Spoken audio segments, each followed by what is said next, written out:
உங்களுக்கு பிடிச்சலாம் சாப்பிட்றாங்க பெல் பட்டனை ஹிட் பண்ணுங்க. ஹலோ ஃப்ரெண்ட்ஸ், வணக்கம். Welcome to all. இன்றைக்கி நாங்கள் பார்க்க போகிறது தாபா ஸ்டைல் மஷ்ரூம் கிரேவி தான். ரொம்பவே குயிக்காக செஞ்சிடலாம், ரொம்ப டேஸ்ட்டாக இருக்கும். இது மாதிரி வீட்டில் ஒரு தடவை செஞ்சு பார்த்துட்டோம்னா அடிக்கடி செய்யணும், அந்தளவு இது ரொம்ப டேஸ்ட்டாக இருக்கும். இந்த கிரேவியை ரொம்ப ஈஸியாக குயிக்காக எப்படி செய்யலான்னு நான் இந்த வீடியோவில் சொல்லியிருக்கேன். ஸோ ஸ்கிப் பண்ணாமல் ஃபுல் வீடியோவும் பாருங்கள். வாங்க இப்போ கிரேவி எப்படி செய்கிறதுன்னு பார்க்கலாம். நான் 2 பேக்கெட் பட்டன் மஷ்ரூம் வாங்கி வச்சுருக்கேன். அதை எப்படி வாஷ் பண்ணணும்னு பார்க்கலாம். யூஸ்வலாக மஷ்ரூம்ஸ்க்கு மேலே கருப்பு புள்ளிகள்லாம் நிறைய இருக்கும். நிறைய பேர் அதெல்லாம் கட் பண்ணி தூக்கி போட்டுடுறாங்க, சேம் கட் பண்ணிடுறாங்க. அதெல்லாம் தேவையே இல்லை. மஷ்ரூம்ஸை ஓப்பன் பண்ணி ஒரு பவுலில் போட்டு கொஞ்சம் உப்பு சேர்த்துக்கலாம். கூட தண்ணி விட்டு நல்லா அலசி எடுத்தோம்னாவே போதும், அந்த பிளாக் ஸ்பாட்ஸ் எல்லாம் போயிடும்.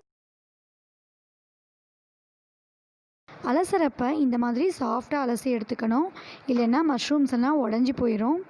நாம் அலசவே பாருங்கள், அதில் இருக்கிற கருப்பு புள்ளியெல்லாம் போயிடும். ஒவ்வொருத்தரும் இந்த கருப்பாக இருக்கிறதுக்காக தோலை உரிச்சியெல்லாம் எடுக்கிறாங்க. அந்த மாதிரிலாம் செய்ய தேவையே இல்லை. இந்த மாதிரி உப்பு தண்ணியில் ஒரு தடவை அலசிட்டு நல்ல தண்ணியில் ஒரு தடவை அலசி எடுத்தாலே போதும், சூப்பராக இருக்கும். என்ன இது தண்ணியில் போட்ட உடனே குயிக்காக அலசி வெளியே எடுத்துடணும். மஷ்ரூம் வாட்டர் கண்டென்ட் அதிகன்றதுனால ரொம்ப நேரம் விட்டோம்னா வீணாக போயிடும். இப்போ பாருங்கள், இந்த மாதிரி ஒரு மஷ்ரூம் இருக்குன்னா அது ஃப்ரெஷ் மஷ்ரூம். இப்படி பட் மூடி இருக்கணும், அதுதான் ஃப்ரெஷ்ஷானதுன்னு அர்த்தம். இது பாருங்கள், இப்படி ஓப்பனாக இருந்ததுன்னா 1 நாள் 2 நாள் பழசுன்னு அர்த்தம். நான் இன்றைக்கே குக் பண்ணுறதுனால சரி பரவாயில்ல இருந்தாலும்னு வாங்கிட்டேன். இதை ஃப்ரிட்ஜில் வச்சோம்னா கருத்து போயிடும். இதே ஃப்ரெஷ் மஷ்ரூமாக இருந்தால் ஃப்ரிட்ஜில் வச்சாலும் நல்லாயிருக்கும். இது இந்த மாதிரி மலர்ந்து இருந்ததுன்னா நாம் உடனே குக் பண்ணிடணும், ஃப்ரிட்ஜில் வச்சா வேஸ்ட்டாக போயிடும். நான் இதை அலசி ஒரு வடியில் போட்டுக்கிறேன். இதை எப்படி கட் பண்ணுறதுன்னு பார்க்கலாம். பாருங்கள், இப்போ இது எவ்வளோ பளபளன்னு க்ளீனாக ஒரு புள்ளி கூட இல்லாமல் நீட்டாக இருக்குன்ட்டு. இதை நான் இந்த மாதிரி ஸ்லைஸ் பண்ணிக்கிறேன். நீங்கள் விரும்புனீங்கன்னா ஆஃபாக கூட கட் பண்ணி போட்டுக்கலாம். நான் இந்த மாதிரி கட் பண்ணி போடுறேன். இப்போ கிரேவி எப்படி செய்யுதுன்னு பார்க்கலாம். அதுக்கு ஒரு 3 மீடியம் சைஸ் பெரிய வெங்காயத்தை கட் பண்ணி மிக்ஸி ஜாரில் சேர்த்துருக்கேன். ரஃப் சாப் பண்ணாலே போதும், அதை நல்லா ஃபைன் பேஸ்ட்டாக அரைச்சி.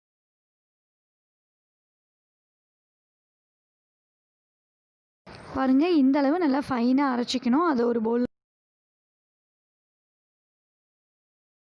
அடுத்ததாக தக்காளி சேர்த்துக்கலாம். 3 பெரிய வெங்காயத்துக்கு 3 மீடியம் சைஸ் தக்காளியை கட் பண்ணி வச்சுருக்கேன். அதை மிக்ஸி ஜாரில் சேர்த்து நல்லா ஸ்மூத் பேஸ்ட்டாக வர மாதிரி அரைச்சிக்கலாம்.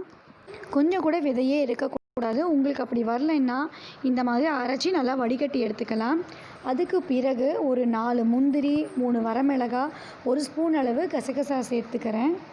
இது கூடவே ஒரு 6 to 8 பல் அளவு பூண்டு, ஒரு துண்டு இஞ்சி சேர்த்து இதையும் நல்லா ஃபைனாக வர மாதிரி அரைச்சிக்கலாம். இதை அரைச்ச பிறகு கொஞ்சம் கூட டஸ்ட்டு பார்ட்டிக்கிள் எதுவுமே இருக்காதபடி நல்லா ஃபைன் பேஸ்ட்டாக அரைச்சிக்கணும். அப்போ தான் கிரேவி நல்லாயிருக்கும். இப்போ அரைச்சி எடுத்து வச்சுருக்கேன். பாருங்கள் எந்த அளவு க்ரீமியாக இருக்குன்ட்டு. இந்த அளவு அரைச்சி வச்சா தான் நல்லா டேஸ்ட்டாக இருக்கும். உங்களுக்கு தக்காளி சரியாக மையலைன்னு தோணுச்சுன்னா ஃபஸ்ட்டு தக்காளியை மட்டும் அரைச்ச பிறகு அதை வடிச்சிடலாம். வடிகட்டி எடுத்து அது கூட முந்திரி, கசகசா, வரமிளகாலாம் சேர்த்து அரைச்சிக்கலாம். இப்போது ஒரு பேனில் 1 டேபிள் ஸ்பூன் அளவு பட்டரும் 1 ஸ்பூன் அளவு எண்ணெயும் சேர்த்துருக்கேன். இது கூட ஏலக்காவை இந்த மாதிரி உடச்சி போடலாம், அப்போ தான் வெடித்து வெளியே போகாது. 3 கிராம்பு, 2 துண்டு பட்டை, ஒரு பிரிஞ்சி இலை சேர்த்துருக்கேன். 1 ஸ்பூன் அளவு சீரகம் மட்டும் சேர்த்துக்கலாம். இது நல்லா கோல்டன் ப்ரௌன் ஆகட்டும், வதக்கிக்கலாம். ஏலக்காவை இந்த மாதிரி கொஞ்சமாக உடச்சி சேர்க்கிறதுனால எண்ணெயில் போட்டோடனே வெடித்து வெளியே போகாது. இப்போது கோல்டன் ப்ரௌன் ஆகிடுச்சு. இது கூட ஒரு பெரிய வெங்காயத்தை பொடி பொடியாக கட் பண்ணி சேர்த்துருக்கேன். இது நல்லா கண்ணாடி மாதிரி வதங்குற வரைக்கும் வதக்கிக்கலாம்.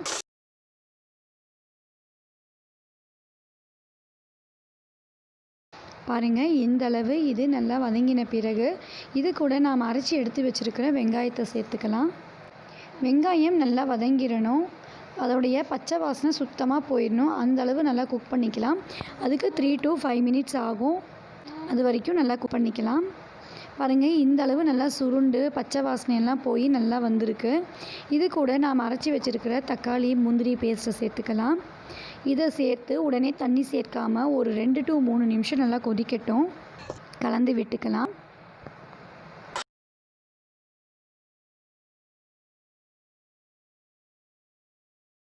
வெங்காயத்துடைய பச்சை வாசனை, தக்காளியுடைய பச்சை வாசனை, இதில் இருக்கிற இஞ்சி பூண்டு எல்லாமே பச்சை வாசனை போய் நல்லா செட் ஆகணும். அப்போ தான் நல்லாயிருக்கும். ஒரு 5 நிமிஷம் இது நல்லா வதங்கட்டும். இப்போ ஒரு 5 நிமிஷம் நல்லா வதங்கிருச்சு பாருங்கள், பார்க்கவே நல்லா தெரியுது. பச்சை வாசனைலாம் போய் செட் ஆயிடுச்சு. இது கூட மசாலா பொடிகள் சேர்த்துக்கலாம். 1 ஸ்பூன் அளவு கரம் மசாலா, 1 ஸ்பூன் சீரகப்பொடி, 1.5 ஸ்பூன் கொத்தமல்லி பொடி, நான் காரத்துக்கு தேவையான அளவு மிளகாய் தூள் சேர்த்துருக்கேன்.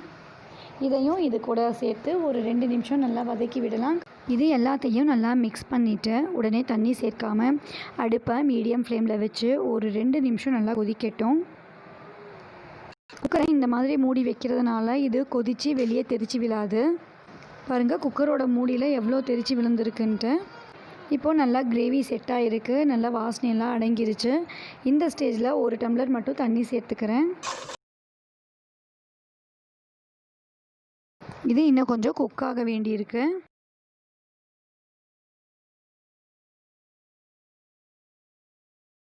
இன்னும் ஒரு 3-5 நிமிஷம் வரைக்கும் குக் ஆகட்டும்.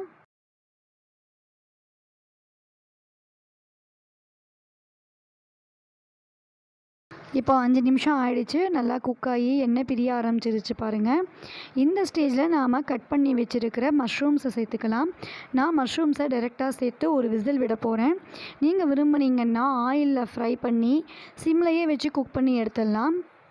நான் மஷ்ரூம்ஸ் நல்லா சாஃப்டாக குக் ஆகி வேணும் அப்படின்றதுனால ஒரு விசில் விட போகிறேன். மஷ்ரூம் சேர்த்து நல்லா மிக்ஸ் பண்ணிக்கலாம். மஷ்ரூம் உடஞ்சிடாத அளவுக்கு சாஃப்டாக மிக்ஸ் பண்ணிக்கலாம். இது ஒரு 2 நிமிஷம் கொதித்து வரட்டும். இப்போது இது கூட கசூரி மேத்தி சேர்த்துக்கலாம். கசூரி மேத்தி சேர்க்குறதுக்கு முன்னாடி இந்த மாதிரி கையில் நல்லா க்ரஷ் பண்ணி சேர்க்கணும். அப்போ தான் நல்லா வாசனை வரும். கசூரி மேத்தி இந்த கிரேவிக்கு ஒரு சூப்பரான வாசனையை கொடுக்கும்.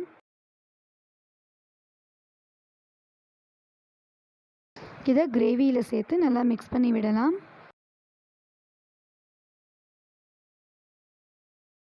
இது ஒரு 2 மினிட்ஸ் மட்டும் குக் ஆகட்டும், வெயிட் பண்ணலாம்.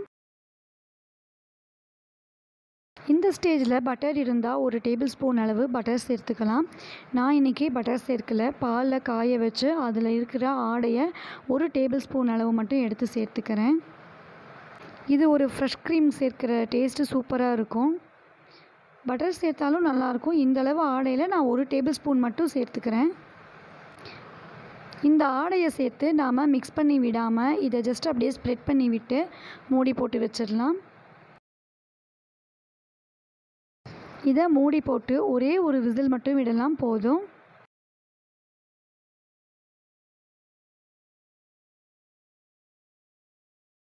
இப்போ ஒரு விசில் வந்துருச்சு. கிரேவி எப்படி இருக்குன்னு ஓப்பன் பண்ணி பார்க்கலாம்.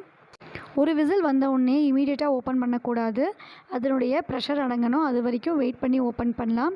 பாருங்கள், நாம் சேர்த்த அந்த பாலாடையெல்லாம் மெல்ட் ஆகி பார்க்குறதுக்கே ரொம்ப சூப்பராக இருக்குது. ஜென்டிலாக மிக்ஸ் பண்ணி விடுறேன்.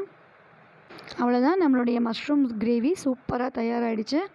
இது கூட இன்னும் கொஞ்சம் டேஸ்ட் கொடுக்கறதுக்காக பெரிய வெங்காயமும் கொடமிளகாயும் கட் பண்ணி வச்சுருக்கேன். அதை ஆயிலில் போட்டு ஃப்ரை பண்ணி இது கூட சேர்த்துக்கலாம். இது ரொம்ப டேஸ்ட்டாக இருக்கும்.